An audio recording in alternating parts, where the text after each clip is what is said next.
किसी गांव में एक साधु बाबा रहा करते थे। पूरे गांव में वह अकेले साधु थे जिन्हें पूरे गांव से कुछ न कुछ दान में मिलता रहता था। दान के लालच में उन्होंने गांव में किसी दूसरे साधु को नहीं रहने दिया और अगर कोई आ जाता था तो उन्हें किसी भी प्रकार से गांव से भगा देते थे। इस प्रकार उनके पास बहुत सारा धन इकट्ठा हो गया था। वहीं एक ठग की नजर कई दिनों से साधु बाबा के धन पर थी। वह किसी भी प्रकार से उस धन को हड़पना चाहता था। उसने योजना बनाई और एक विद्यार्थी का रूप बनाकर साधु के पास पहुंच गया।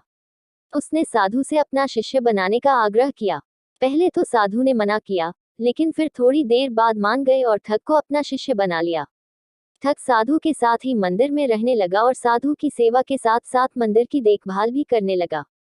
ठग की सेवा ने साधु को खुश कर दिया, लेकिन फिर भी वह ठग पर पूरी तरह विश्वास नहीं कर पाया। एक दिन साधु को किसी दूसरे गांव से निमंत्रण आया और वह शिष्य के साथ जाने के लिए तैयार हो गया। साधु ने अपने धन को भी अपनी पोटली में बांध लिया। रास्ते में उन्हें एक नदी मिली। साधु ने सोचा कि क्यों न गांव में प्रवेश करने के पहले नदी में स्नान कर लिया जाए। साधु ने अपने धन को एक कंबल में छुपाकर रख दिया और ठग से उसकी देखभाल करने का बोलकर नदी की ओर चले गए। ठग की खुशी का ठिकाना नहीं रहा। उसे जिस मौके की तलाश थी वो मिल गया। जैसे ही साधु ने नदी में डुबकी लगाई, ठग सारा सामान लेकर भाग खड़ा हुआ।